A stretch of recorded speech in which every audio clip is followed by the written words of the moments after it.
수요 잡담 시간이 돌아왔습니다. 오늘 사탄은 누구인가 13번째가 되겠고, 또 마가복음이 사탄을 어떻게 그리고 있는지에 대해서 세 번째이자 마지막 시간입니다. 오늘로 마가복음에 대한 얘기는 마치고 그 다음 주부터는 이제 마태복음으로 들어갑니다. 마가복음을 마무리하는 이 시간 여러분 기대해 주십시오. 감사합니다. 여러분 안녕하십니까? 수요 잡담 시간이 돌아왔습니다. 오늘은 지난주에 이어서 사탄은 누구인가, 마가복음이 사탄을 어떻게 그리고 있는가 세 번째입니다. 사탄은 누구인가의 12번째이자 또 마가복음이 그리는 사탄의 모습, 마가복음은 사탄을 어떻게 그리고 있는가 그 세 번째로 오늘 마가복음에 대한 얘기를 마치도록 하겠습니다. 지난주에 우리가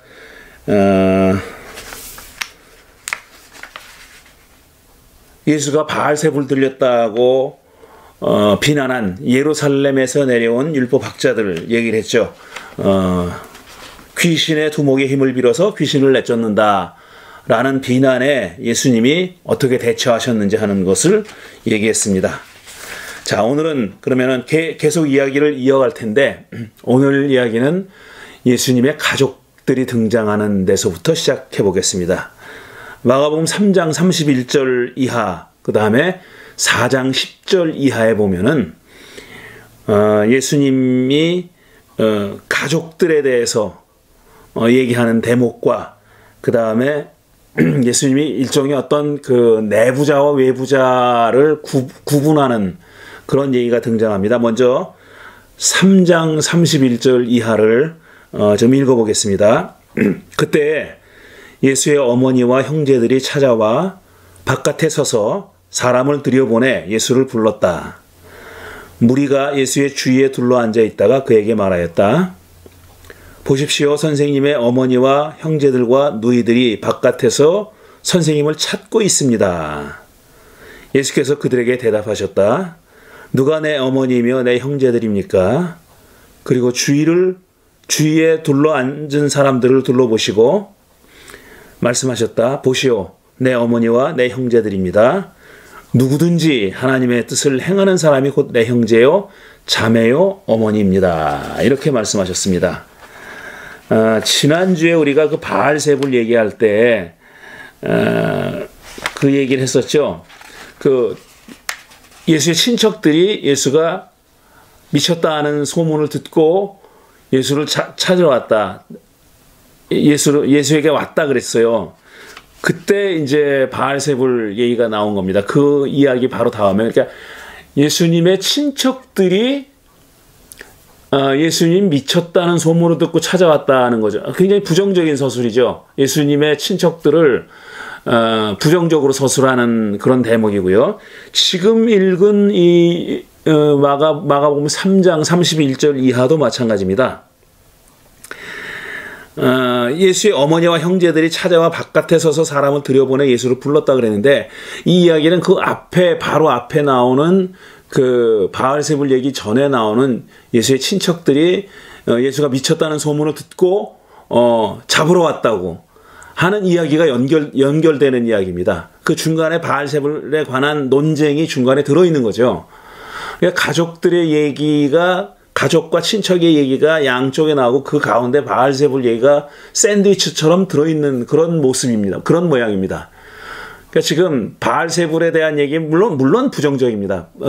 귀신에 관한 얘기, 악마에 관한 얘기를 하고 있는 거니까. 그리고 예수님이 자신이 악마의 힘을 빌어서 악마를 쫓아낸다, 귀신을 쫓아낸다라는 말을, 그런 소문을, 그런 잘못된 소문을 예수님이 부정하고 있는 거잖아요. 근데 그 앞뒤에 지금 가족들의 얘기가 있는 거예요. 친척과 가족들의 얘기가 있는 건데, 그 앞에는 바로 예수가 미쳤다는 소문을 듣고 찾아왔다 그랬고, 지금 이 방금 읽은 3장 31절도 예수님이 하신 말투를 보면은 지금 육신의 어머니와 형제들을 이렇게 높이고 있다기보다는 그런 혈연으로 묶인 형제 관계, 가족 관계, 어머니와 자식 관계, 통틀어서 가족 관계를 긍정적으로 말씀하고 있지 않지 않습니까? 누가 내 어머니고 내 형제들입니까? 누구든지 하나님의 뜻을 행하는 사람이 곧 내 형제요 내 어머니입니다. 이렇게 말씀하시는 거예요. 그러니까 지금 예수님이 가족이나 친척 형제들을 뭐 예를 들어서 귀신 들렸다, 악마다 이렇게 말씀을 안 하셔요. 그렇게 말씀하신 건 아니에요, 분명히. 그 앞에 친척들이 예수가 미쳤다라는 소문을 듣고 찾아왔다고는 했지만 그런 친척들이나 아니면은 지금 어머니가 부른다, 어머니가 사람을 들여보내서 예수를 불러냈다는 말을 들었을 때 그런 일을 그 어머니와 형제들이 했을 때 예수님이 그런 어머니와 형제들에 대해서 예를 들어서 뭐 귀신 들렸다거나 미쳤다거나 이렇게 부정적으로 말씀하신 건 분명히 아닌데 그런 혈연 관계와는 다른 별도의 가족에 대해서 말씀하고 있는 거죠. 누가 내 어머니요 내 형제들입니까? 라고 질문하신 다음에 하나님의 뜻을 행하는 사람이 곧 내 형제요 자매요 어머니입니다. 이렇게 말씀하시는 거죠. 그러니까 확실한 내용은 뭐냐면은 확실한 사실은 예수님이 지금 혈연으로 뭉친 가족 관계를 부정하고 있는 건 사실입니다. 그 무슨 호영호제 하면 안 된다 이런 뜻이 아니라 그게 중요하지 않다는 거예요. 지금 이스라엘 사람들은 거대한 하나의 혈연 공동체 아니에요. 이스라엘 백성들은 거대한 혈연 공동체죠. 근데 그게 이제 자꾸 좁혀서 들어가면 가족까지 되는 건데 뭐 이스라엘이 있고 지파가 있고 뭐가 있고 계속 그 작은 단위로 들어가면 가족이 되는 거잖아요. 그 작은 단위인 가족이나 아니면 전체 이스라엘이나 다 혈연으로 뭉쳐져 있는 그렇게 이해하고 있는 그렇게 이해된 공동체입니다. 그런데 지금 예수님은 그런 혈연으로 묶여 있는 공동체를 의미 있다고 생각하지 않는 거죠. 그 대신 다른 모양의 공동체를 지금 말씀하시는 거예요. 그게 뭐냐면 하나님의 뜻을 행하는 사람이 진정한 가족이고 진정한 어머니요 자매요 형제다. 이렇게 말씀하고 계시는 거죠. 그리고 제가 4장 10절에서 12절의 말씀을 보면 지금 예수님이 함께 하나님 나라 운동을 펼쳐가고 있는 진정한 어떤 공동체, 진정한 가족과 같은 공동체를 어떻게 표현하고 있는지 하는 것을 보여줍니다. 이 귀절이요. 4장 10절 보면은 예수께서 혼자 계실 때에 예수의 주위에 둘러 있는 사람들이 12제자와 함께 그 비유들이 무슨 뜻인지 예수께 물었다. 그러니까 비유는 전체 대중들을 상대로 말씀하셨고 지금 가까이 있는 사람들에게 그 비유를 설명하셨다는 말씀들이 나오잖아요. 마가복음에도 나오고 다른 복음서에서도 나오는데 지금 여기 그런 경우입니다. 12제자를 비롯해서 그 주위에 둘러 있던이라는 말이 중요합니다. 그렇게 예수님의 주위에 지금 예수님과 더불어 함께 공동체를, 그러니까 동지 관계를, 아니 예수님의 표현대로면 가족을 이루고 있는 사람들이 누구냐 하는 것을 말씀하고 있는 거죠. 그 사람들은 누구냐 하면 지금 비유에 대한 설명을 듣는 사람들입니다. 비유에 대한 설명을 듣는 사람들이에요.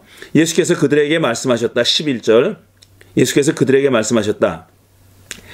그대들에게는 하나님 나라의 비밀을 맡겨주셨습니다. 그러나 저 바깥 사람들에게는 모든 것이 수수께끼로 들립니다. 예수님이 하나님 나라에 관한 가르침을 비유의 형식으로 가장 많이 말씀하셨죠. 그것이 예수의 비유가 복음서에 그렇게 많은 거고, 마태의 경우에는 하나님 나라는 이와 같다라고 그 복음서 기자가 예수님이 하신 비유가 하나님 나라에 관한 비유라는 것을 분명히 합니다. 명시합니다. 그러니까 예수님이 말씀하셨던 비유는 하나님 나라에 관한 비유예요. 그런데 그대들에게는 지금 예수님 12제자를 비롯해서 예수님 주위에 둘러앉아 있는 바로 그 사람들, 그대들에게는 하나님 나라의 비밀을 맡겨주셨습니다. 그렇지만 저 바깥 사람들에게는, 이게 어떤 물리적인 공간을 얘기하는 건 아니죠. 그러니까 예수님이 어떤 집 안에 있는데 집 안에 있는 사람들과 집 바깥에 있는 사람들을 구분해서 말씀하신 것은 분명히 아닙니다. 그렇지만 어떤 그 경계선을 그리고 있는 것만은 분명해요. 그대들과 저 바깥 사람들은 다른 종류의 사람들이라는 거예요. 그대들과 저 바깥 사람들은 다른 종류의 사람들입니다. 근데 그대들에게는 하나님 나라의 비밀이 맡겨졌지만 저 바깥 사람들에게는 그렇지 않기 때문에 모든 비유들이 수수께끼처럼 들린다고 말씀하셨어요. 수수께끼처럼 들린다. 그것은 설명을 하십니다. 그들이 보기는 보아도 알지 못하고 듣기는 들어도 깨닫지 못하게 하셔서 그들이 돌이켜 용서를 받지 못하게 하시려는 것입니다. 굉장히 어려운 기절이죠, 이 말씀은. 그러니까 바깥 사람들은 보기는 봐도 알지 못하고 듣기는 들어도 듣지 못하게 하시려고 그렇게 했다는 거예요. 왜냐하면 보기는 봐도 알지 못하고 듣긴 들어도 깨닫지 못해야 그들이 용서를 받지 못하기 때문에, 그래야 그들이 돌이켜, 그러니까 회개해서 용서를 받지 못하게 하려고 그들에게는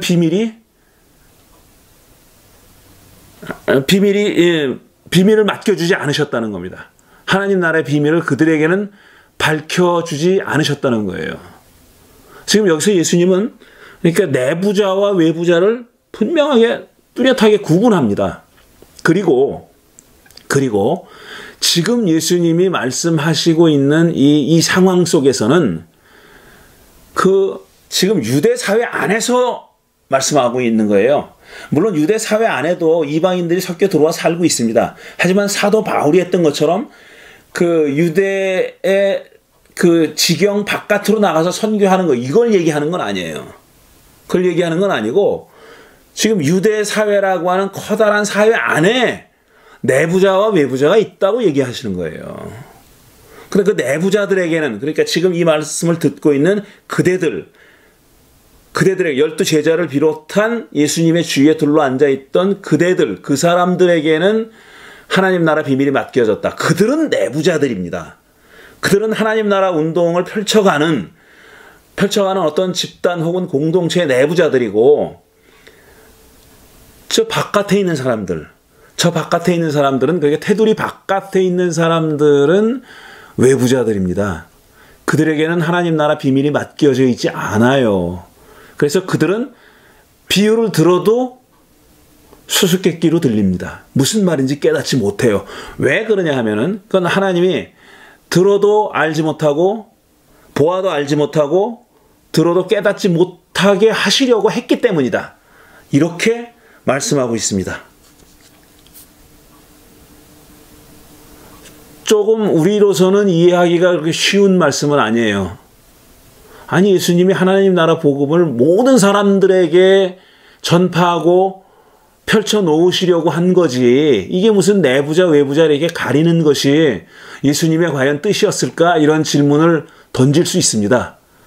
할 수 있어요. 마땅히 또 해야 할 질문이고요. 우리가 답을 찾아야 할 물음인 거는 분명해요. 그런데 또 동시에 우리가 분명한 거는, 마가는 지금 이 구절에서 마가복음을 저술한 마가는 그렇게 내부자와 외부자를, 인사이더와 아웃사이더를 분명히 구분하고 있다는 거, 그게 사실이에요. 그러니까 지금 마가가 보는 새로운 하나님의 백성, 다시 형성된, 새롭게 형성된 하나님 나라의 백성들은 혈연으로 묶인 공동체가 아닌 거예요. 그리고 이스라엘 사람들의 전통적인 생각에 따르면 전체 이스라엘 백성들이 다 하나님 나라의 백성이고 하나님의 백성이고 이렇게 생각했는데, 예수님은 지금 이 말씀에서 분명히 표현하고 계시는 바는 뭐냐 하면은, 전부 다가 다 내부자가 아니라는 겁니다.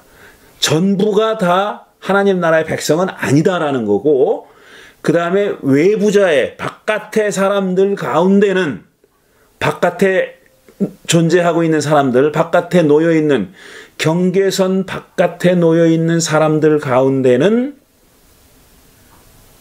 사탄의 조종을 받아서 예수가 하시는 일을 망가뜨리려 하는 사탄의 하수인들이 있다고 그렇게 말씀하고 있는 겁니다.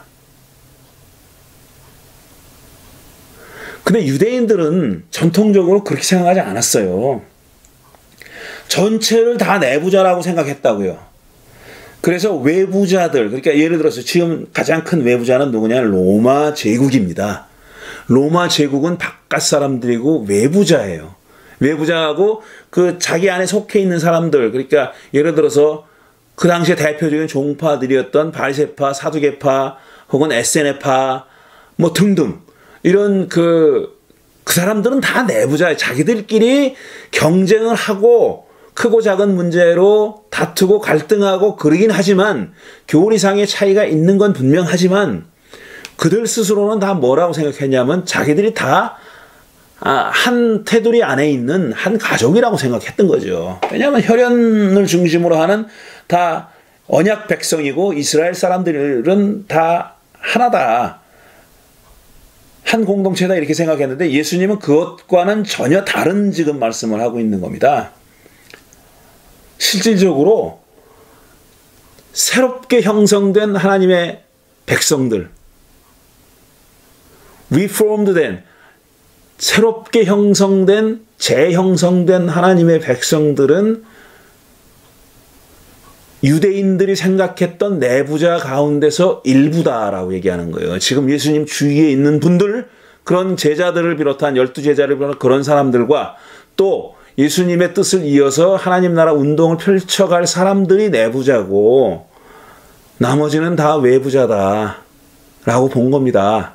그리고 그 외부자들 가운데는 사탄의 조종을 받아가지고 예수님의 일을 지금 하나님 나라 복음 사역을 망치려고 하는 사람들, 구체적으로 얘기하면 예수를 죽이려고 하는 사람들이 그 외부자들 중에 존재하고 있다. 이렇게 본 겁니다.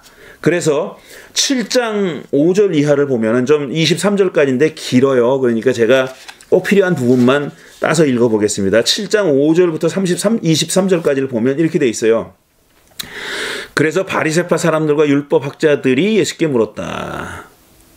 바리새파 사람들과 율법학자들이 예수께 물었다는 겁니다. 바리새파 사람들과 율법학자들로 특정을 했어요. 왜 당신의 제자들은 장로들이 전해준 관습을 따르지 않고 부정한 손으로 음식을 먹습니까? 왜 손을 씻지 않고 음식을 먹느냐 이거예요. 왜냐하면 꼭 그래야 되거든. 정결법에 따라서 그렇게 했어야 되는 겁니다. 유대인이라면 마땅히 그렇게 해야 된다는 거예요. 그게 토라에 대한 해설을 붙여놓은 장로들의 가르침이라는 거죠. 장로들의 전통 혹은 장로들의 가르침, 이렇게 표현한 겁니다. 장로들이 전해준 관습을 따르지 않고 부정한 손으로 음식을 먹습니다. 그렇게 물었어요. 그랬더니 예수께서 어떻게 대답하셨냐면 이사야가 그대들 같은 위선자들을 두고 적절히 예언하였습니다. 이사야의 예언을 가져옵니다. 그런데 지금 이 질문했던 바리새파 사람들과 율법학자들을 뭐라고 부르냐면은 위선자들이라고 불러요. 위선자들이라고 불러요. 위선자들이라고 부르면서 이사야의 말씀을 가져옵니다. 이렇게 기록되어 있습니다. 이 백성은 입술로는 나를 공경해도 마음은 내게서 멀리 떠나 있다. 이렇게 길게 인용하신 다음에 그대들은 모두 내 말을 듣고 깨달으시오. 무엇이든지 사람 밖에서 몸속으로 들어가는 것으로서 그 사람을 더럽히는 것은 아무것도 없습니다. 사람에게서 나오는 것이 그 사람을 더럽힙니다. 또 20절 보면은 좀 띄어서 20절 보면 또 그들에게 말씀하셨다. 사람에게서 나오는 것 그것이 사람을 더럽힙니다. 나쁜 생각은 사람의 마음에서 나오는데 곧 음행과 도둑질과 살인과 간음과 탐욕과 악의와 사기와 방탕과 악한 시선과 모독과 교만과 어리석음입니다. 이런 악한 것들이 모두 속에서 나와서 사람을 더럽힙니다. 이렇게 말씀하셨어요. 그러니까 예수님은 지금 왜 당신의 제자들은 장로들의 가르침에 따라서 손을 씻고 음식을 먹지 않냐고, 부정한 손으로 음식을 먹냐고 이렇게 물었을 때 예수님은 그 질문에 대해서 제자들을 변론하려고 하지 않았어요. 제자들을 변호하신 게 아니에요. 그런 질문을 제기한 사람들, 그러니까 장로들의 가르침과 관습을 끌어들여서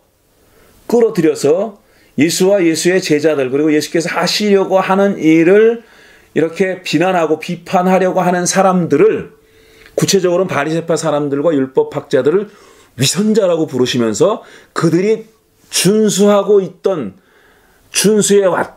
소중하게 생각하고 준수해왔던 장로들의 관습, 가르침, 그러니까 토라에 대한 장로들의 오랜 기간 동안 랍비들의 해석, 이런 것들을 통째로 다 뒤집어 버리셨습니다. 거기는 세세하게 기록이 돼 있거든요. 어떤 경우에는 어떻게 하면은 부정하고 더럽혀지는 거고, 더러운 거고, 그런 더럽힘을 씻으려면 어떻게 해야 되나 세세하게 규정이 돼 있어요. 굉장히 세세하게. 근데 예수님은 그 통째로 그걸 다 그냥 뒤집어 버린 겁니다. 몸 밖에서 몸 안으로 들어가는 거는 사람이 더럽혀지지 않는다. 마음에서부터 바깥으로 나오는 것이 사람을 더럽히는 거다라고 하면서 여러 가지 간음, 탐욕, 나쁜 생각, 모독, 이런 등등의 것들을 예를 드셨어요. 그런 것들이 모두 사람 속에서 나와서 사람을 더럽히는 거다. 바깥에서 안으로 들어가서 더럽히는 게 아니라 안에서 밖으로 나오는 것들이 사람을 더럽히는 것들이다라고 얘기하면서 장로들의 관습을 강조했던 자들을 위선자라 그럽니다. 위선자. 이건 굉장히 모욕적인, 적대적인 발언입니다. 그러니까 상대방의 입장을 조금도 고려하지 않고, 그러니까 소위 말해서 예의 범절을 갖춰서 비난하고 비판하는 형식이 아니에요. 이건 대놓고 면전에서 당신은 예언자, 당신은 위선자, 이렇게 얘기한 거예요. 그러면서 그들이 또 그렇게 소중하게 받들고 존중해온 이사야 예언자의 말씀을 가지고 그들을 공격한 겁니다. 입술로는 나를 공경해도 이 백성들은 마음은 내게서 멀리 떠나 있다. 그겁니다. 입술로, 그러니까 물질적인 면에서는 사람 바깥에서 안으로 들어가는 것, 이것 가지고는 하나님을 공경하는 것처럼 자꾸 그러는데 실상 마음속에는 온갖 탐욕과 더러운 것으로 가득 차 있다. 그런 위선자라고 얘기하고 있는데, 구체적으로 망하는 그들을 바리새파 사람들과 율법학자들이라고 특정한 겁니다. 그들을 특정한 거예요. 결국 이 자들이 처음부터 나오지만, 1장에서부터 나오지만 예수님을 죽이려고 하는 겁니다. 근데 그때도 지난주에도 말씀드렸지만 그런 일들이 예수님을, 그러니까 안식일에 손 마른 사람, 그러니까 만성병자를 고친 것이 고쳤다고 해서 그런 예수를 죽여야 되겠다고 모의할 정도는 아니잖아요. 그렇진 않지 않습니까? 그런데 그 자들이 그렇게 예수를 죽이려고 모의한 것은 그 배후에 단지 그 안식일에 병자를 고쳐준 그 행위에 대한 것이 아니라, 그런 그 특정한 행위에 대한 어떤 그 반감이나 이런 게 아니라, 그들이 죽이려고 했다는 것은 그 배후에 자리 잡고 있는 악마가, 사탄이 예수를 그렇게 적대했다는 겁니다. 예수를 그렇게 죽여야 되겠다라고 생각했다는 거예요. 그들만의 생각이 아니라 사탄과의 결정적인 전투잖아요. 그야말로 선악의 우주적인 대결을 벌이고 있다고 마가는 그렇게 이해하고 있는데, 그 배후에 있는 악한 세력인 악마가, 사탄이 예수를 죽이려고 했다라고 표현하고 있는 겁니다. 그 다음에 10장을 한번 더 볼게요. 10장 32절 보면은 여기도 이제 특정합니다. 그들이 예루살렘으로 올라가는 길이었는데 예수께서 앞장서서 가셨다. 제자들은 놀랐고 뒤따라가는 사람들은 두려워하였다. 이게 지금 예루살렘으로 올라가면 어떤 일이 벌어질 줄 예측하고 있으니까, 충분히 예상할 수 있으니까, 예루살렘이 뭡니까? 그야말로 유대교 권력자들의 총본산이잖아요. 성전이 있는 곳이고, 성전이 없었더라면 그렇게 성전을 근거로 해가지고 권력을 누리는, 무슨 토라니, 장로들의 관습이니 율법이니 가르침이니 이런 걸 내세워가면서, 희생제사 제도니 이런 것들을 내세워가면서 거기서 권력을 누리고 있는 사람들이 존재할 수가 없죠. 그게 이제 성전이 거기 있기 때문입니다. 그러니까 성전이 말하자면 이 총본산이고, 그 성전이 있는 예루살렘으로 올라가시겠다는 의지를 파악하고, 그러니까 글로 방향을 잡으시니까 제자들이 두려워했던 겁니다. 무슨 일이 벌어질지 짐작할 수 있으니까. 예수께서 다시 12제자를 곁에 불러놓으시고 앞으로 자기에게 닥칠 일들을 그들에게 일러주기 시작하였다. 이제 닥칠 일들을 일러주시기 시작한 겁니다. 보시오, 우리는 예루살렘으로 올라가고 있습니다. 예수님의 말씀입니다. 예수님이 하신 말씀이에요. 보시오, 우리는 예루살렘으로 올라가고 있습니다. 인자가 대제사장과 율법학자들의 손에 넘어갈 것입니다. 손에 넘어갈 것입니다. 대제사장들과 율법학자들이에요. 조금 아까는 바리새파 사람들과 율법학자들이라고 그랬잖아요. 근데 이번에는 대제사장입니다. 왜냐하면 성전이 거기 있잖아요. 그러니까 대제사장들은 예루살렘에 있는 겁니다. 그들이 또 권력의 정점에 앉아있던 사람들이죠. 최고 윗자리에 앉아있던 그런 사람들입니다. 손에 넘어갈 것입니다. 그랬어요. 인자가, 그러니까 예수님 자신이 대제사장들과 율법학자들의 손에 넘어갈 것입니다. 넘겨질 것입니다. 이 넘겨진다는 동사가 중요합니다. 넘겨질 겁니다. 그들은 인자에게 사형을 선고하고 이방 사람들에게 넘겨줄 것입니다. 여기 이방 사람들은 누굽니까? 빌라도죠. 빌라도에게 넘겨줄 것입니다. 그러니까 예수님이 이제 앞으로 당신에게 일어날 일을 미리 예고해 주신 겁니다. 지금 예루살렘으로 올라가는데, 예루살렘에 올라가면은 인자가 대제사장들과 율법학자들의 손에 넘겨질 것이고, 그 다음에 그들은 인자에게 사형을 선고할 것이다. 그리고 나서 세 번째로 이방 사람에게 인자를 넘겨줄 것이다 그랬어요. 이렇게 예고합니다. 그러니까 예수님을, 여기도 보세요. 진짜 실제로 이 사람들은 사형을 집행할 권한이 없다 그랬잖아요. 근데 실제로 사형 선고자들은 이자들이라는 거예요. 대제사장들과 율법학자들이라는 겁니다. 사형을 집행할 권한이 없는 사람들이 실제로 예수를 죽이고자 한 결정은 이들이 내렸습니다. 나중에 보면은 또 빌라도는요, 넘겨줬다 그래요. 이 빌라도는 그러니까 사형을 선고하진 않았어요. 사형을 선고한 자들은 이자들이에요. 복음서 기자가 분명히 얘기하고 있어요. 그들은 인자에게 사형을 선고하고 그랬어요. 집행할 권한도 없는 자들이 사형을 선고했다 그랬어요. 근데 나중에 이제 뒤로 가면은, 마가복음 뒤로 가면은 뭐 옥신각신 하잖아요. 바라바를 살려주랴 뭐 이런 얘기가, 이런 그 옥신각신 하다가 결국은 빌라도는 공식적으로 예수에게 사형 선고를 하지 않고 넘겨줍니다. 넘겨줘서 십자가형에 처하게 했다. 이렇게 돼 있어요.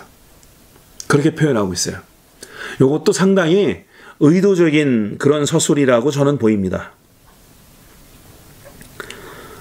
이렇게 10장 32절 이하에는 예수에게 사형을 선고한 자들이 누구냐? 그들은 대제사장들과 율법학자들이다. 이렇게 분명히 적시하고 있는 거고요. 그 다음에 또 비슷한 구절인데 11장 17절을 보면 예수께서는 가르치시면서 그들에게 말씀하셨다. 기록된 바 내 집은 만민이 기도하는 집이라 불릴 것이다 하지 않았습니까? 그런데 그대들은 그곳을 강도들의 소굴로 만들어버렸습니다. 그대들이 누구냐면 그 다음에 나와요. 대제사장들과 율법학자들이 이 말씀을 듣고서는, 그러니까 그대들이라고 예수님이 2인칭으로 지칭한 사람들은 누구냐면은 대제사장들과 율법학자들이에요. 10장에서 나온 것과 10장에 등장한 바로 지적된 그 자들과 동일한 자들입니다. 대제사장들과 율법학자들. 자, 18절을 보면 대제사장들과 율법학자들이 그 말씀을 듣고서는 어떻게 예수를 없애버릴까 하고 방도를 찾고 있었다. 여기서도 이 자들이 예수를 죽이려고 하고 있습니다. 지금 예수를 죽이려고 하고 있는 거예요. 없애려고 하고 있는 거예요. 그들은 예수를 두려워하고 있었던 것이다. 무리가 다 예수의 가르침을 놀라고 있었기 때문에. 그러니까 지금 못하고 있는 거는 뭐냐면 무리가 예수의 가르침에 동조하고 예수의 주위에 있기 때문에 그 자들이 못 죽였다는 겁니다. 죽이지 못했다는 그런 설명이에요. 그렇게 마가는 인식하고 있습니다. 이 대제사장들과 율법학자들은 이미 앞에서도 그랬지만 여기서 결정적으로 어떻게 하면 예수를 죽일 수 있을까 하는, 없애버릴까 하는 방도를 찾고 있었다는 거죠.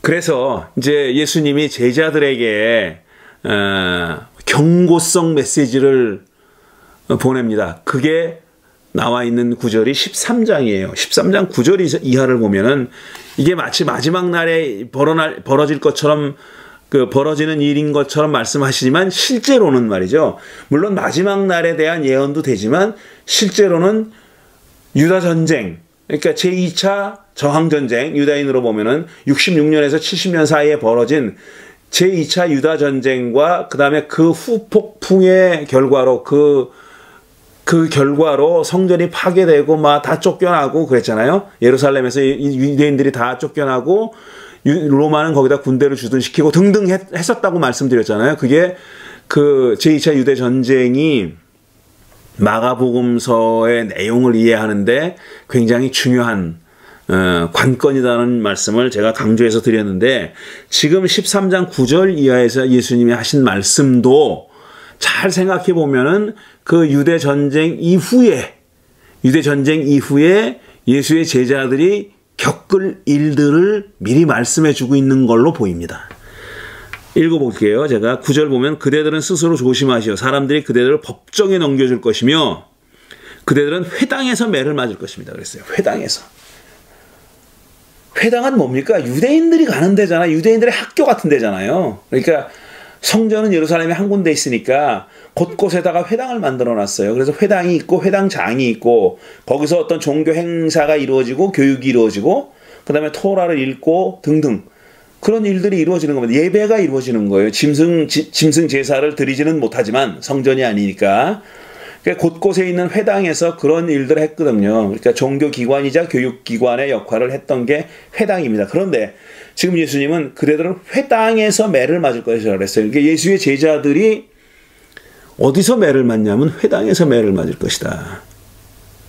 그건 유대인들이 때린다는 얘기예요.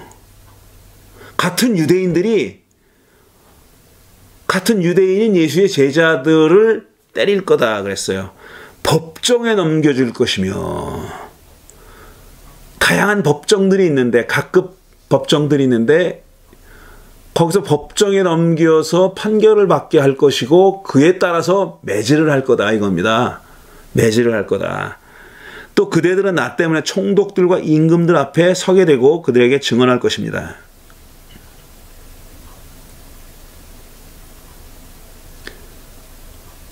박해 시대에 일어날 일들입니다.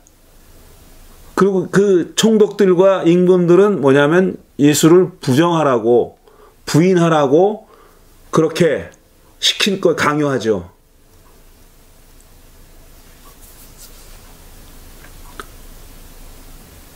(11절) 사람들이 그대들을 끌고 가서 넘겨줄 때 그대들은 무슨 말을 할까 하고 미리 걱정하지 마시오. 그 시각에 말할 것을 지시하여 주시는 대로 말하시오. 말하는 이는 그대가 아니라 성령이십니다. 그 다음 절이 12절이 형제가 형제를 죽음에 넘겨주고 아버지가 자식을 또 그렇게 하고 자식이 부모를 거슬러 일어나 부모를 죽일 것입니다. 이게 무슨 말이에요? 한 집안 안에서 이런 갈등이 벌어진다는 얘기죠. 한 집안 안에서. 지금 마가는 마가의 어떤 그 시선의 폭은, 그러니까 마가가 예수 사건을 지금 바라보고 이해하는 어떤 경계선은, 틀은 뭐냐면 유대 사회 내부입니다. 지금 예수 사건을 유대 사회 내부에서 벌어진 일로 보고 있어요. 가족은 그 가장 작은 단위고 얘예요.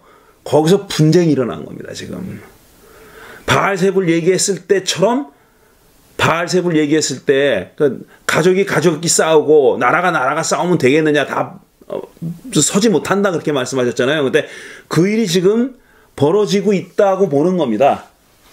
마가는 그렇게 보고 있는 거예요. 그러니까 혈연으로 묶인 혈연으로 연결돼 있던 그 공동체가 가장 작은 단위인 가족에서부터 가장 큰 단위인 이스라엘 전체에 이르기까지 지금 내적인 분란이, 내적인 갈등이 벌어지고 있다는 것을 벌어질 거라고 얘기하는 겁니다.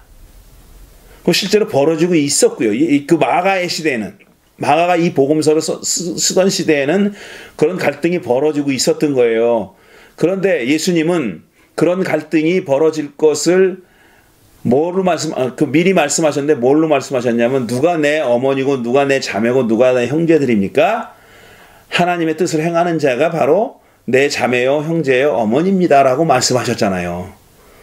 그러니까 지금 그 혈연 공동체 안에서 벌어질 이런 갈등을 지금 얘기하고 있는 거고, 내부자와 외부자가 이렇게 구별된다고 그렇게 말씀하고 있는 거죠. 그대들은 내 이름 때문에 모든 사람에게서 미움을 받을 것입니다. 그러나 끝까지 견디는 사람은 구원을 받을 것입니다. 이런 내부적 갈등이 피할 수 없이 벌어진다는 겁니다. 회피할 수 없다, 피해갈 수 없다 라고 지금 말씀하고 있는 거죠. 14장 1절을 보면은 또 이런 말씀이 있습니다. 유월절과 무교절 이틀 전이다. 그런데 대제사장들과 율법학자들은 어떻게 흉계를 꾸며서 예수를 죽일까 궁리하고 있었다. 자, 이 얘기는 계속 반복되는 얘기예요. 여기는 대제사장과 율법학자들이 나오지만 10절 보면은 가룟 유다가 대제사장들에게 예수를 넘겨줄 마음을 품고 그들을 찾아갔다. 그들은 유다의 말을 듣고서 기뻐하여 그들에게 은도를 주기로 약속했다. 그래서 유다는 예수를 넘겨줄 적당한 기회를 노리고 있었다. 그렇게 돼 있어요. 그러니까 지금 유다가 배반했고, 유다가 왜 대제사장들을 찾아갔습니까? 그들이 예수를 죽이려고 한다는 걸 알기 때문이죠.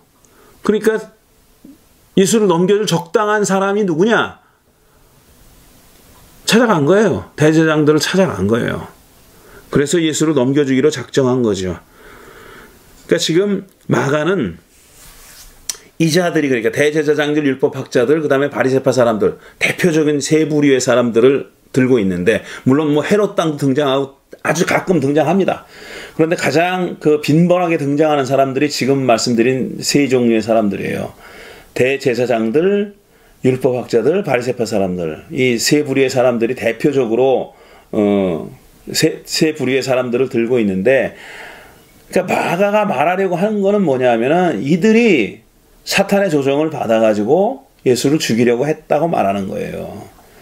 반면 빌라도와 같은 로마인들, 로마 군인, 로마의 정치가들은 거기서부터 한 걸음 물러서게 만듭니다.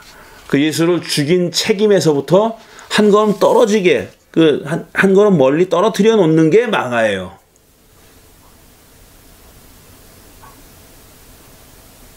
그래서 마가는 결국은 예수를 사형에 처한 사람들이 빌라도가 아니라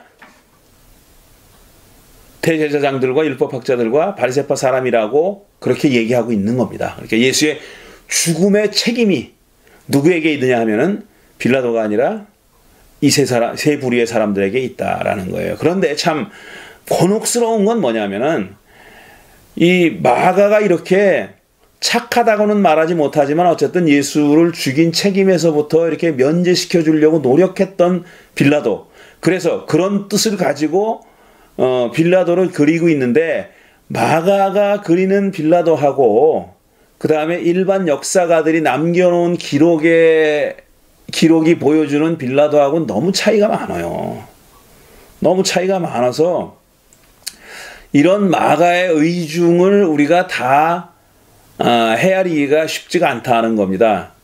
동의하기가 힘들다는 거예요. 왜 마가는 이렇게까지 해가지고 빌라도를 면제시켜 주려고 할까? 일반 역사가는 그러니까 그 예수님 당시에 빌라도와 같은 시기를 살았던 필로라고 하는 유대인이 있고요. 유대인 학자죠, 사실 이 사람은. 필로라는 사람도 있고 요세푸스라고 하는 역사가도 있어요. 이 사람들이 남겨놓은 기록들을 보면은요, 이 빌라도는 정말 무도하고 잔인하고 끔찍한 독재자입니다.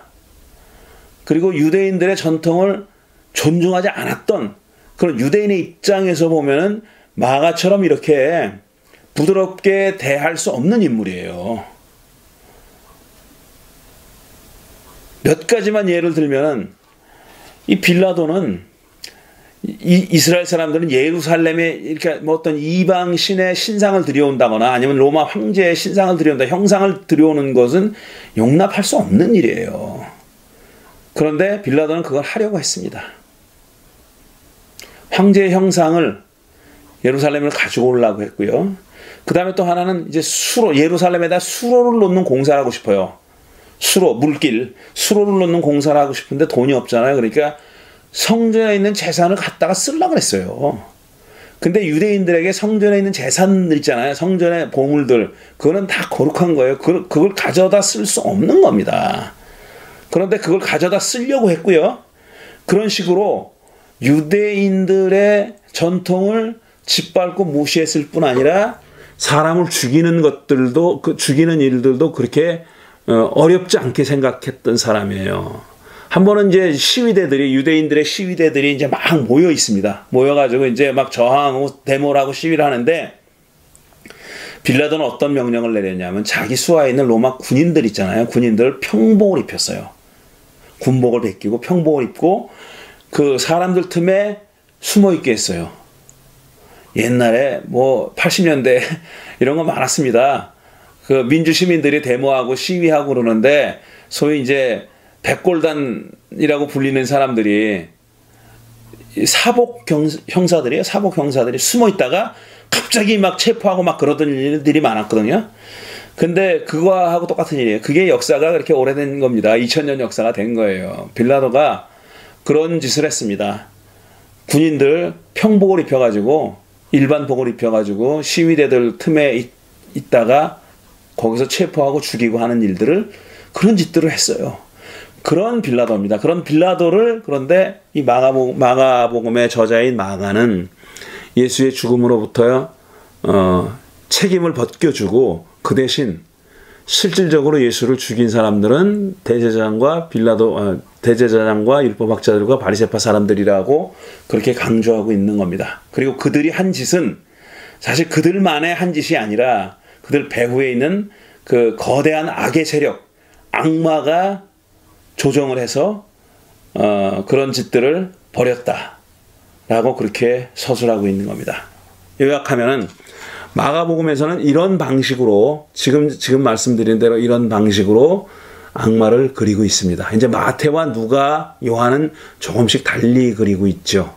근데 그 마태, 누가, 요한에 대한 얘기는 앞으로 계속 이어가도록 하겠습니다. 지난주에 오늘 내용까지 다 하려다가 너무 길어져가지고 두 번으로 나눠서 했습니다. 그러니까 지난주의 내용과 그렇게 크게 다르지 않은 내용들을 실제로 성경 구절들을, 마가복음의 구절들을 읽어가면서 확인해 보는 시간으로 가졌습니다. 오늘 우리 수요 잡담은 이것으로 마치겠습니다. 감사합니다.